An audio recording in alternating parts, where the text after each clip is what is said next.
quero meditar em um texto da palavra de Deus com vocês e com todos os que estão sendo alcançados pelo som desta reunião. Em Lucas, Evangelho segundo escreveu Lucas, capítulo de número 19. Evangelho segundo escreveu Lucas, no capítulo 19.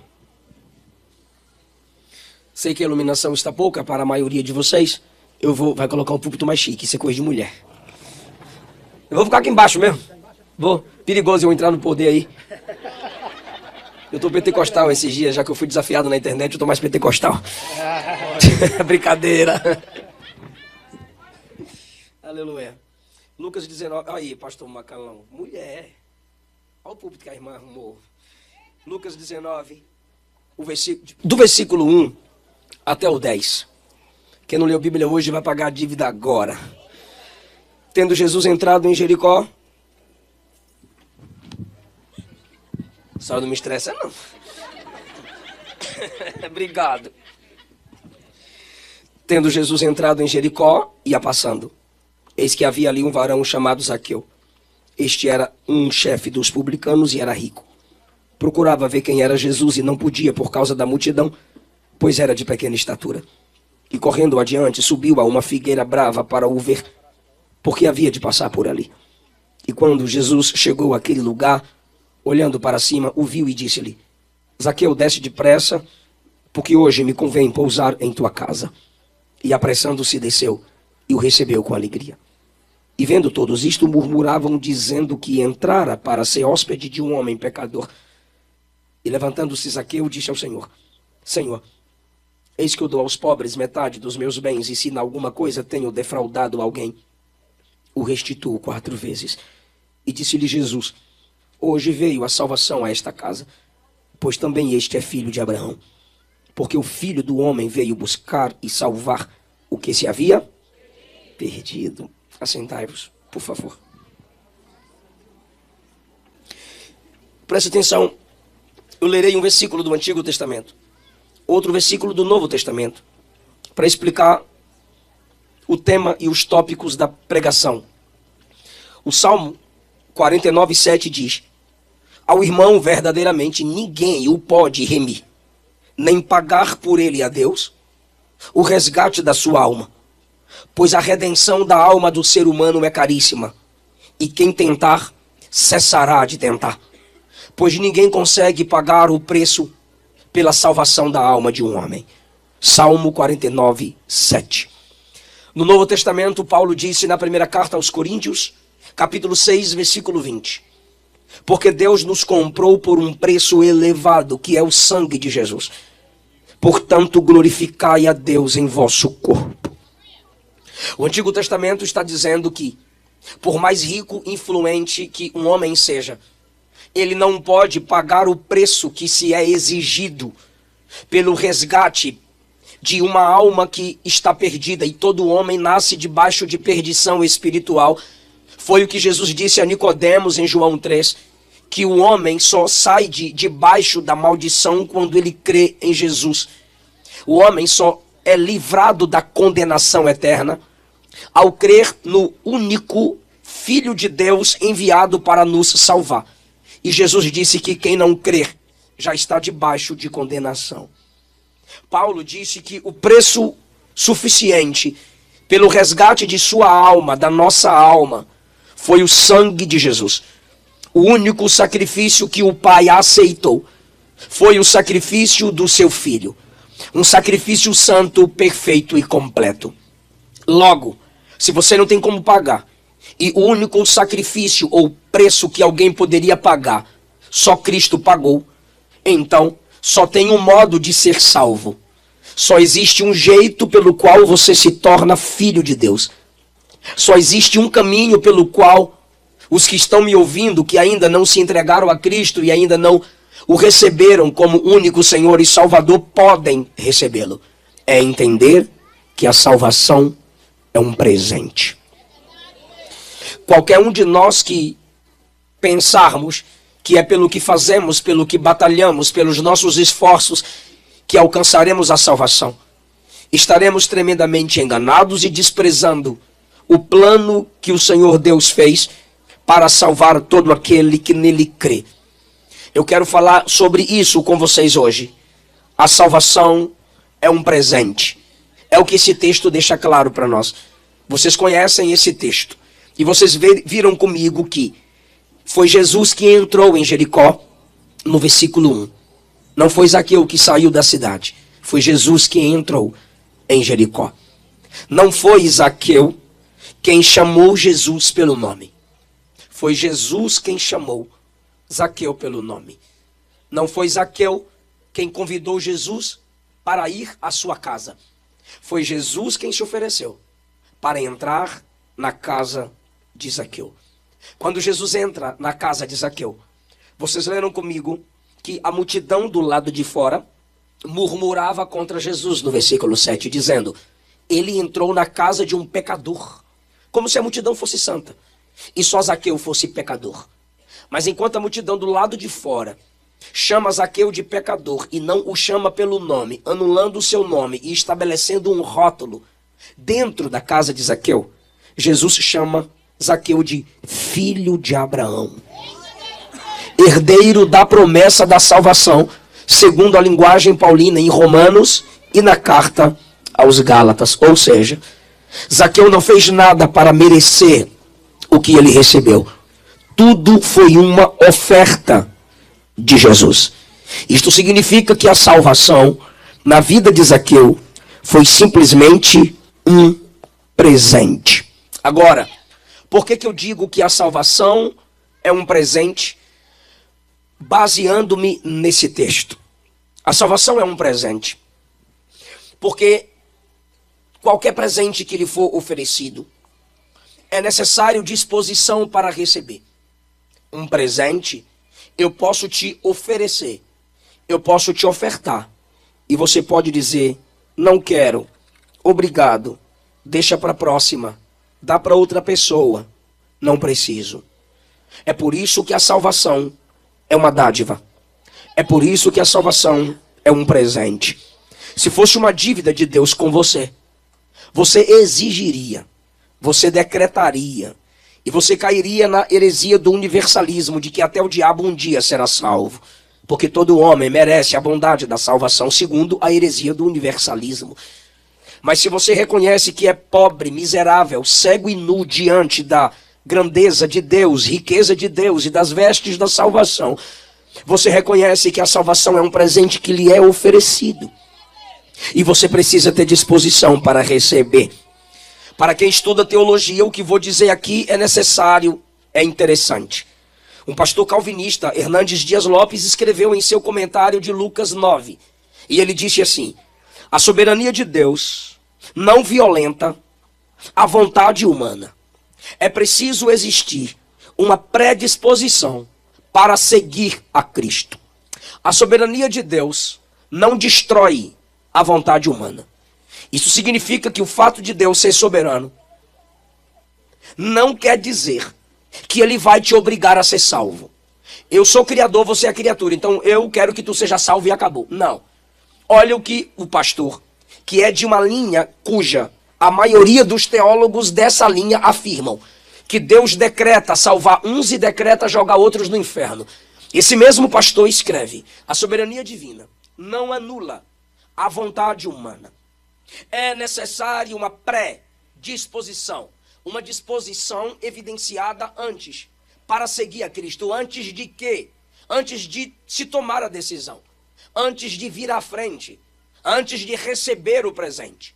Então eu vou pregar a vocês, você que está desviada, você que está desviado, você que nunca confessou Cristo como seu único Senhor e Salvador, que a luz da Bíblia está a caminho do inferno, da perdição da sua alma. Reconheça hoje que o único caminho para a sua salvação é receber esse presente. A soberania de Deus não vai te obrigar a receber esse presente. Ele te oferece o presente. Mas pela palavra ele te capacita a estender a mão e dizer: eu seguro esse presente. Entenda que a soberania de Cristo naquele dia não anulou a responsabilidade de Zaqueu. A salvação é o encontro da graça com a resposta humana.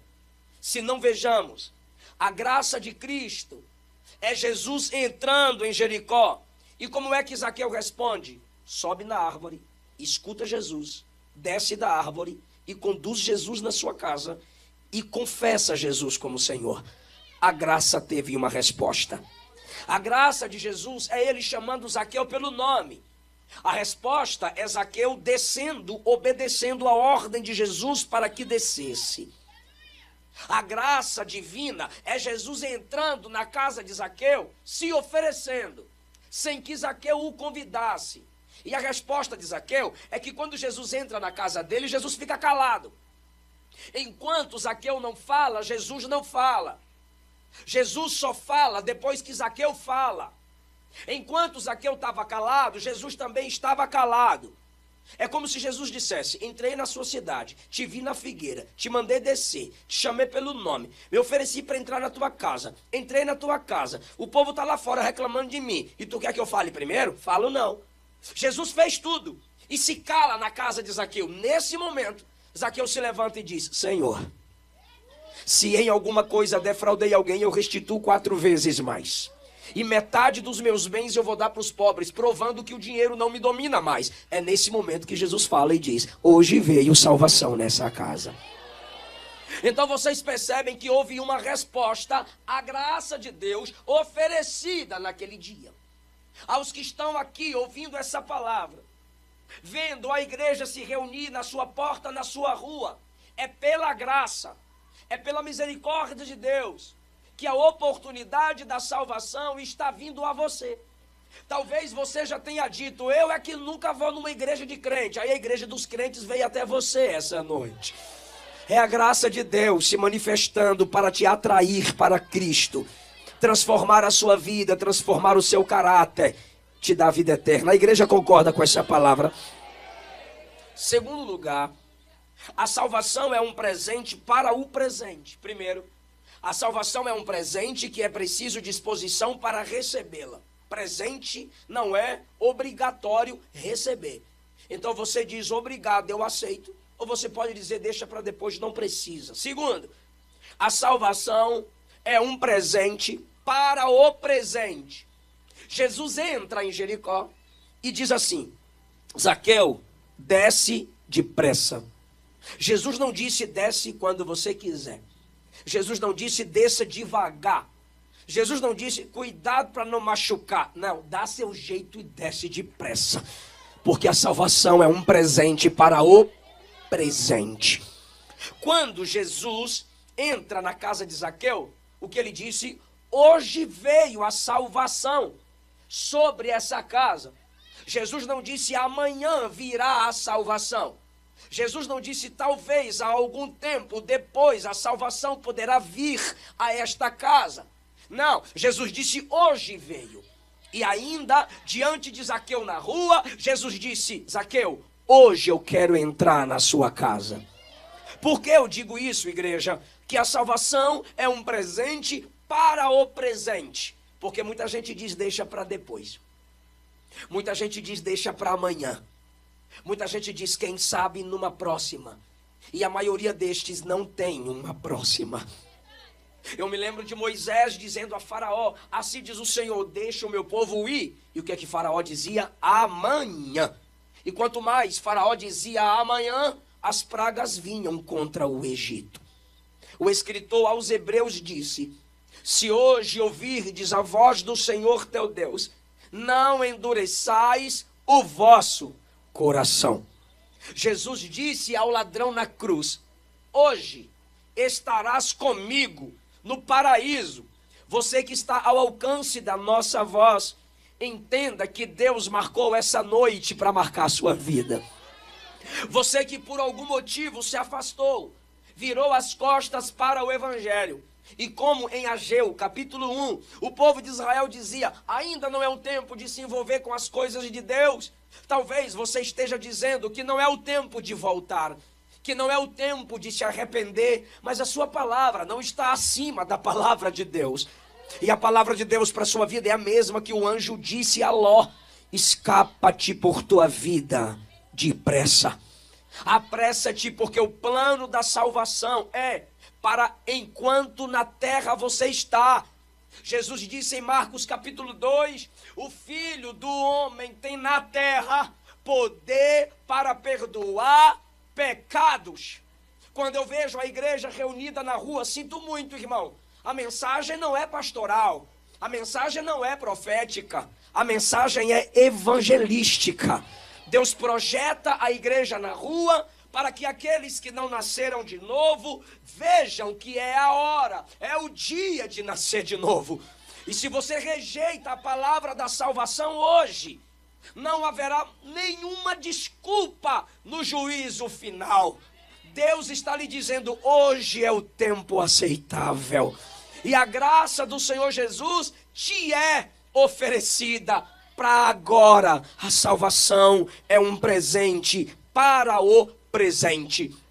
Enquanto muita gente diz, deixa para depois esse negócio de Jesus, deixa para depois esse negócio de igreja. Tem crente aqui que está dizendo, se eu soubesse que Jesus era tão maravilhoso, eu teria entregado a minha vida muito antes.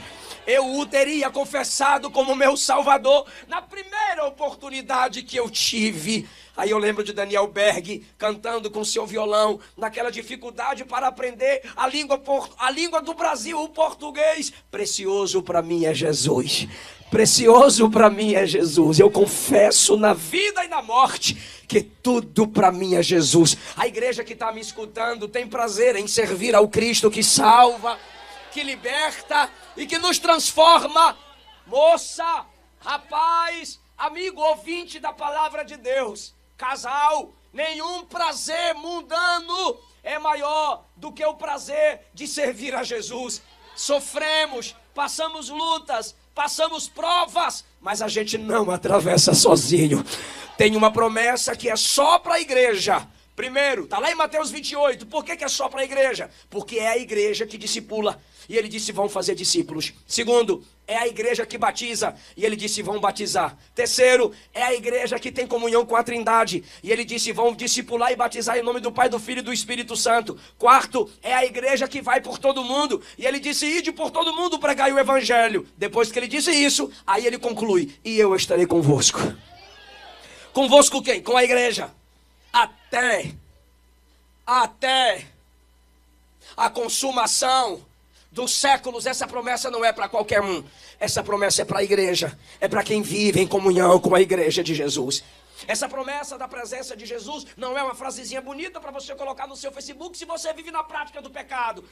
Não é uma frasezinha bonita para você colocar no adesivo do seu carro. Não, não e não. A presença dele está com a igreja. Você quer de fato usufruir da presença do Senhor? Venha fazer parte da família de Jesus. A igreja pode levantar a mão, por favor. E diga, hoje é o seu dia. Não, irmão, fala como pentecostal. Diga, hoje é o seu dia. Volta para Jesus. Antes que ele volte para arrebatar a igreja.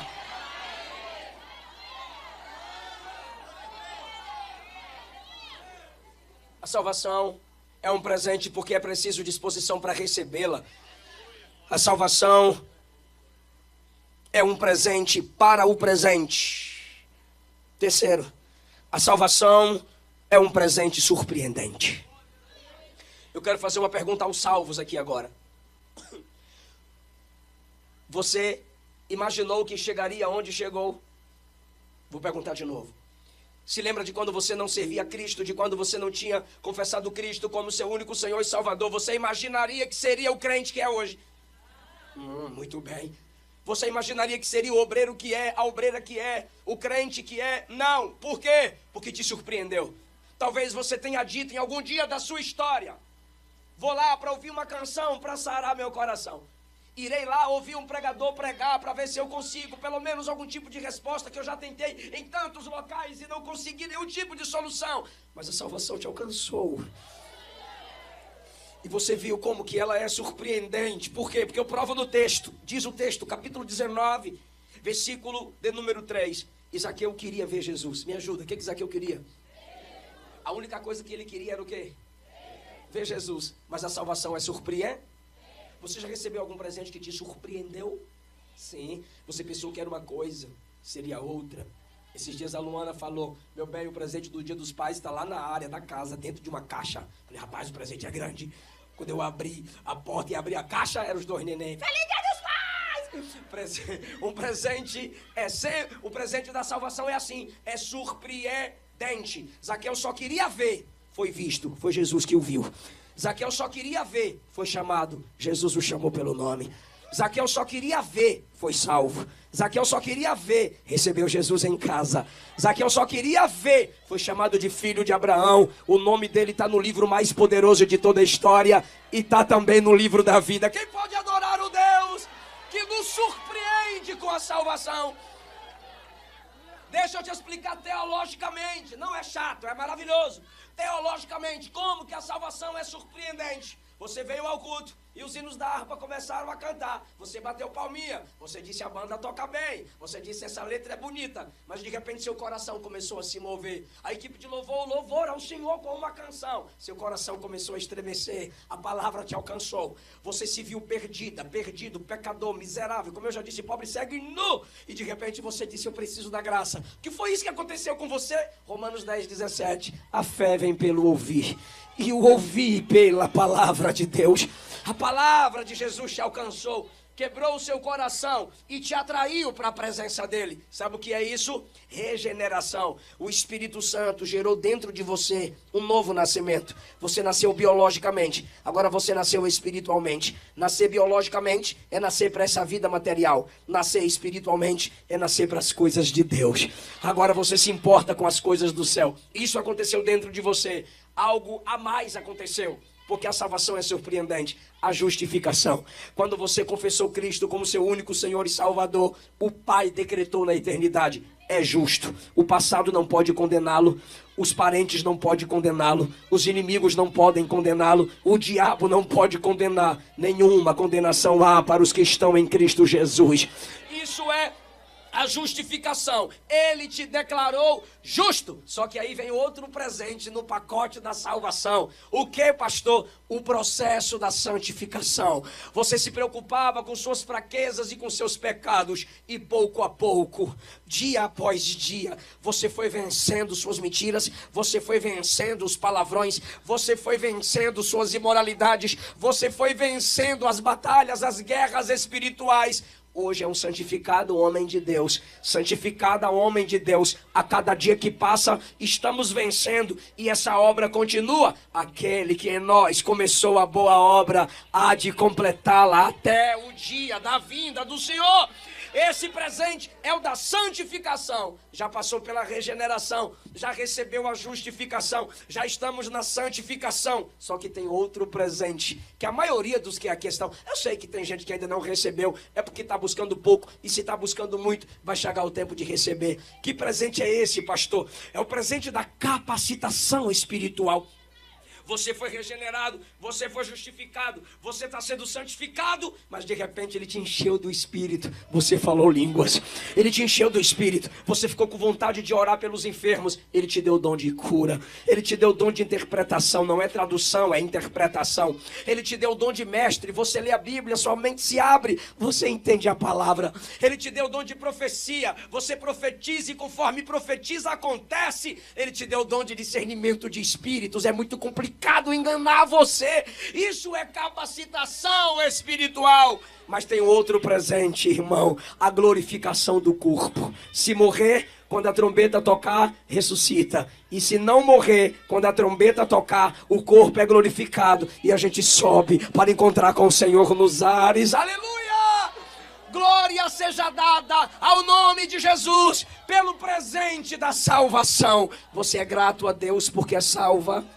Você é grato porque é salvo, você é grata porque é salva. Sua maior riqueza, sua maior alegria é ser salvo em Cristo Jesus. A salvação é surpreendente.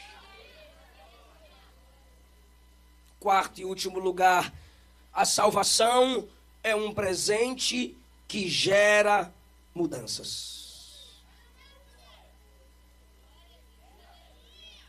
Já recebeu algum presente que mudou sua vida? Vou perguntar de novo. Já recebeu algum presente que mudou sua vida? Todos nós temos algum tipo de experiência ou algum tipo de presente que recebemos que mudou a nossa vida. E tu acha que com a salvação é diferente?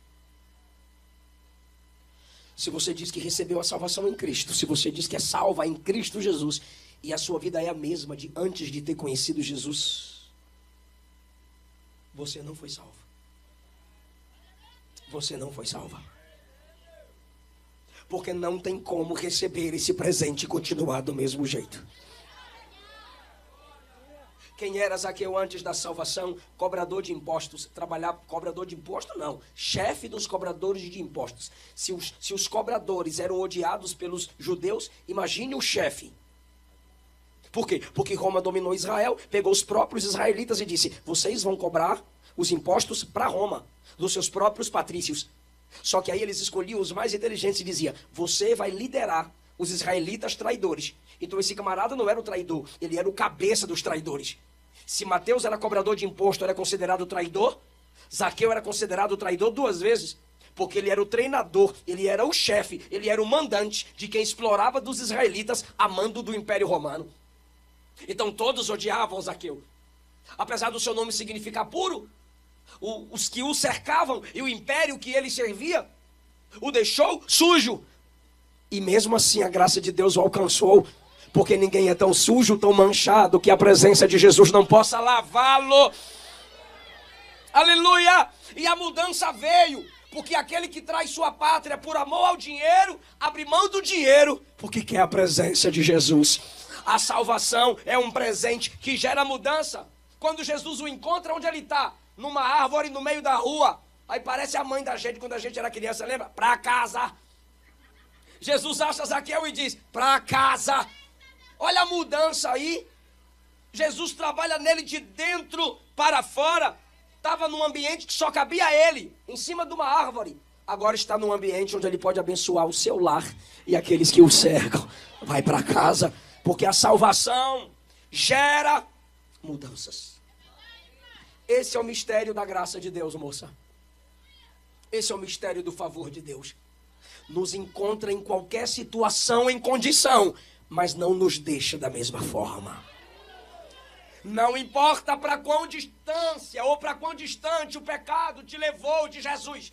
A cruz de Cristo é a ponte para te trazer de volta. A graça não vai te exigir mudar. A misericórdia de Deus não vai te exigir mudar. Ela te capacita à mudança. Então veja isso. Encontra o homem onde estiver, mas não o deixa ali. E o que eu vou dizer é por amor. Não é por desejo de ofensa. Até porque essa não é a minha preocupação, não te ofender. Porque o verdadeiro evangelho vai te ofender. É normal. Mas a minha missão é transmitir o evangelho com fidelidade. Prefiro te entristecer nessa pregação, para que você se alegre por toda a eternidade, do que te alegrar com mentira, e sua alma seja lançada no inferno, e você se entristeça por toda a eternidade. A salvação gera mudança, sim. Não adianta os missionários televisivos mentirem para você. Não adianta os pregadores, netcrentes, youtubobos, webcrentes mentirem para você. O evangelho gera transformação na vida, no caráter, nas amizades, nas palavras, nos pensamentos, nas obras. De filho do diabo você se torna filho de Deus. De perdido, amigo de Jesus. De alguém que está caminhando para o inferno se torna cidadão do céu. Deixa eu facilitar. Quando você recebe o presente da salvação, o idólatra se arrepende e abandona os ídolos. O maldizente abandona os palavrões. O mentiroso abandona a mentira. O adúltero abandona o adultério. O homossexual abandona o homossexualismo. O viciado abandona as drogas. O ladrão deixa o roubo e devolve o que não é seu. O feiticeiro larga a feitiçaria. Não há salvação sem abandono do pecado. Onde a salvação de Jesus entra, a renúncia. Quem bebe da água da palavra não terá mais sede das coisas que afasta a sua vida de Jesus. Aleluia, a igreja adore ao Senhor. Eu sinto a presença de Jesus nessa palavra. E conhecereis a verdade, e a verdade vos libertará. Talvez essa palavra está tocando sua consciência.